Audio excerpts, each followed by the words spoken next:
तो नीट का पेपर फिर लीक हो गया। 2017, 2021, 2024, अब 2026। हर साल दर साल एग्जाम के पेपर लीक हो रहे हैं। और जैसा आप जानते हैं, नीट के एग्जाम में 22-23 लाख बच्चे अपीयर होते हैं और इसमें केवल 1,30,000 प्राइवेट और गवर्नमेंट मिलाकर के सीट है। गवर्नमेंट की सीट लगभग 60,000 है। मगर इस नीट के एग्जामिनेशन में करोड़ों युवाओं का, उनके माता पिता का, उनके भाई बहनों का, उनके मोहल्ले वालों का, उनके गली वालों की एक आशा होती है, एक सपना होता है, एक उम्मीद होती है। हर बच्चा बहुत मेहनत से, बहुत शिद्दत से नीट की तैयारी करता है और साथ में उसके पेरेंट्स उनके साथ लगते हैं, इस उम्मीद के साथ कि हमारा बच्चा एक दिन अच्छा डॉक्टर बनेगा और देश की सेवा करेगा। मगर साल दर साल क्या हो रहा है, आपको याद होगा व्यापम घोटाला मध्य प्रदेश का।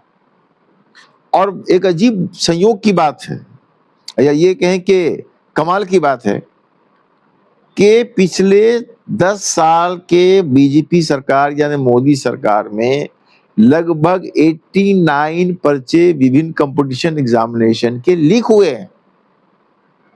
तो ये क्या है? ये अपने नौजवान और युवा के भविष्य के साथ सीधा सीधी खिलवाड़ है।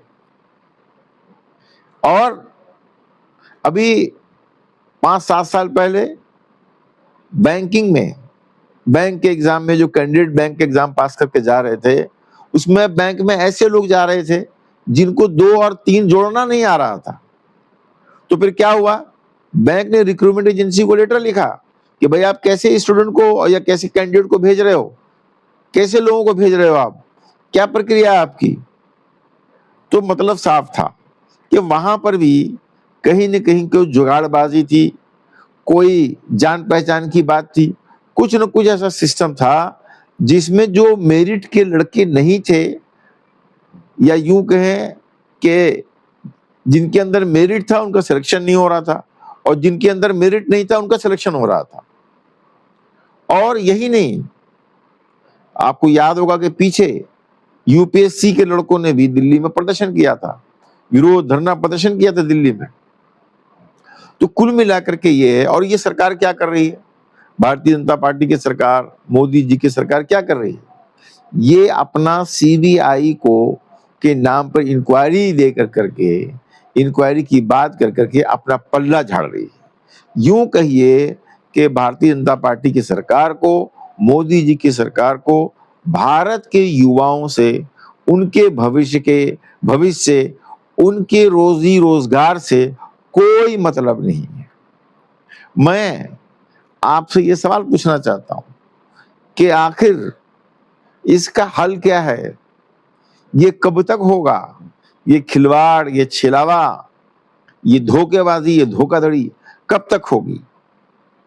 और मैं आपसे अपील करना चाहता हूं कि इस पर सोचिएगा जरूर कि आखिर ये देश में क्या हो रहा है। हम एक तरफ विश्व गुरु बन रहे हैं और हमारे देश में एग्जाम के पेपर लीक हो रहे हैं, और जो लोग पकड़े जा रहे हैं वो कहा यह जा रहा है कि उनका संबंध सीधे बीजेपी से है और वो बीजेपी के नेता पकड़े जा रहे हैं। तो मैं बस इन्हीं बातों से आपसे अनुरोध करना चाहूंगा कि आप कृपया कर करके अपने बच्चों के भविष्य को, अपने बच्चे के सपनों को, आपके खुद के सपनों के, आपके रिश्तेदार, आपके मोहल्ले टोले वाले के लोगों के सपनों को बर्बाद होने न दें। और एक बार सोचिएगा जरूर कि आखिर इस पेपर लीक का क्या इलाज है। अपने कमेंट बॉक्स में अपनी प्रक्रिया जरूर दीजिएगा। धन्यवाद, नमस्कार।